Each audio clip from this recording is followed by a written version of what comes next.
पर देवेंद्र महतो भी मुखरता के साथ 7वीं जेपीएससी में आंदोलन कर चुके हैं और इन्होंने कई रातें जेल में भी बिताई हैं और पुलिस की लाठियां भी खाई हैं। अब सवाल ये है, इतनी त्रुटियां सामने आ गई 6ठी से लेकर के 7वीं तक में, अब ये है कि इस पर क्या अब इसके त्रुटि के लिए सुधार की गुंजाइश बन सकती है। आप लोगों ने कहा कि अगर बिना कैटेगरी रिजल्ट देता है या फिर बिना कट ऑफ जारी के रिजल्ट आगे होता है या फिर इंटरव्यू होता है तो आप लोग इसका विरोध करेंगे। तो इस विरोध का आप लोगों ने हश्र देखा है 6th 7th में, अभी भी विरोध करेंगे तो क्या कुछ मिलना है? ये राज्य के लिए दुर्भाग्य है, क्योंकि ये सवाल सिस्टम पर है और राज्य सिस्टम पे चलता है। और जो रिजल्ट को हम लोग देखते हैं तो लाजिम है कि सवाल खड़ा करना, और हम लोग जो झेले हैं 7वीं जेपीएससी और 6ठी जेपीएससी में, हम लोग तो शहादत देने के लिए तैयार हैं महोदय।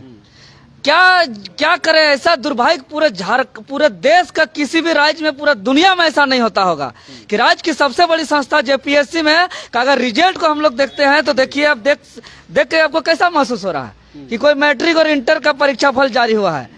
इतना अंधकार में रखा गया इस रिजल्ट से कि कुछ पता नहीं चलेगा कि किस कैटेगरी का कितना बच्चा स्टूडेंट है, कौन किसका कितना कट ऑफ है, जबकि इसका नियमावली साफ साफ कहता है कि मेंस का जो रिजल्ट होगा हर कैटेगरी का 2.5 गुना स्टूडेंट को इंटरव्यू के लिए मौका मिलेगा।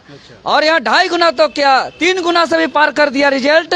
चलिए वो ठीक है, और कारण बता रहा है कि सबका सेम मार्क्स आ गया। अरे भाई, यहाँ कोई ऑब्जेक्टिव परीक्षा था क्या? सब्जेक्टिव परीक्षा में अब सेम नंबर कैसे देता है? ये लोग समझ से परे है पूरा दुनिया का, ये जेपीएससी समझ सकता है ये सब बात। लेकिन ये सवाल सिस्टम पे है और सिस्टम से ही राज्य चलता है। तो सिस्टम अगर गड़बड़ हो, सिस्टम अगर ढीला हो तो राज्य ऐसे में नहीं चल सकता है। इसलिए हम लोग जैसे युवाओं को अगर शहीद भी होना पड़े, शहादत भी देना पड़े तो हम लोग देंगे, लेकिन ये सिस्टम को सुधारेंगे। और ये जेपीएससी जो कचरा का डब्बा बन गया है, भ्रष्टाचार का अड्डा बन गया है, तमाम छात्रों का फोन आ रहा है कि 20 दिन मौका दिया था, जो रिवाइज रिजल्ट जो एड किया था रिजल्ट, एक भी स्टूडेंट का नहीं हुआ है, एक भी स्टूडेंट का नहीं हुआ। तमाम छात्रों का, सबका हम लोग के पास फोन भी आ रहा है, एक छात्रों का। मतलब पहले से ही सिलेक्शन है, किसको किसको हम लोग को करना, खरीद बिक्री हो चुका है। बहुत ऐसे छात्र तो हमको बाकायदे फोन करके बोल रहे, बस वो लोग प्रूफ नहीं दे रहे हैं कि हम डायरेक्ट बात करने गए थे। 40 लाख 50 लाख हमें डिमांड किया गया, अगर पैसा होता तो हम भी आज इंटरव्यू में बैठते। ऐसा दुर्भाग्य, ऐसा दुर्भाग्य। ये तमाम त्रुटियां तो 6 से 7 जेपीएससी में सामने आ चुकी हैं। अब इसका निराकरण के लिए आप लोग क्या कर रहे हैं? आप लोगों ने कहा कि आंदोलन करेंगे, आंदोलन का हश्र आप लोग देख लिया है। इसी बीच हो सकता है इंटरव्यू भी हो जाए और फाइनल रिजल्ट भी आ जाए, तो फिर किया जाए इसके लिए? देखिए, सबसे पहले तो हम आयोग से ही कहते हैं कि कट ऑफ जारी करिए और किस कैटेगरी का कितना स्टूडेंट पास है इसका सार्वजनिक कीजिए। और अगर नहीं करते हैं, मतलब साफ जाहिर है कि पूरा यहाँ करोड़ में सीट बेचा जा रहा है।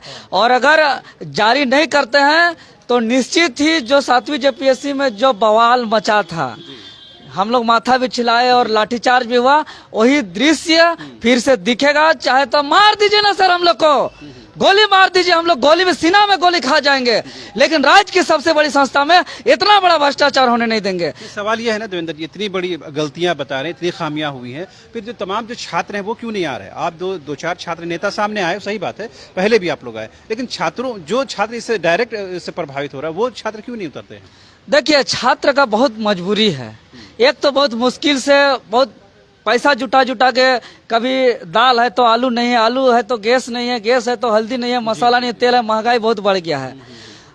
कहीं न कहीं से छात्र माड़ भात खा के चदरा में मुश्किल से बिता के पढ़ रहे हैं। अब लगातार इस जेपीएससी का कितना दिन लड़ेंगे, आप ही बताइए ना महोदय। कितना मुश्किल से सब छात्र लोग फोन करते हैं कि दादा इतना गलत हो रहा है, हम लोग आएंगे जिस दिन मूवमेंट होगा, जिस दिन प्रदर्शन होगा। और आता है स्टूडेंट, पूरे दूर से पूरा प्रशासन, पुलिस महकमा रोकने के लिए लगी हुई रहती है। दूर से छात्र आते हैं, ट्रेन से आते हैं, बस से आते हैं, गाड़ी से आते हैं, जैसे साधन वैसे आते हैं। लेकिन रोज बोलिएगा कि छात्र सड़क पर ही पढ़ाई छोड़ के उतरे तो ये संभव नहीं है। एक मिनट, हम ये देखें कि भाषा को लेकर और खतियान को लेकर जो आंदोलन चला, उसमें जो मैक्सिमम जो छात्र हैं वो सड़कों पर उतरे हैं। क्या उस तरह का मूवमेंट इसमें देखने को मिल सकता है? अगर नहीं देखने को मिल रहा है तो क्या छात्रों को ये लगता है कि रोजगार कोई विषय नहीं है, उनका भाषा और खतियान ही इंपॉर्टेंट है उनके लिए?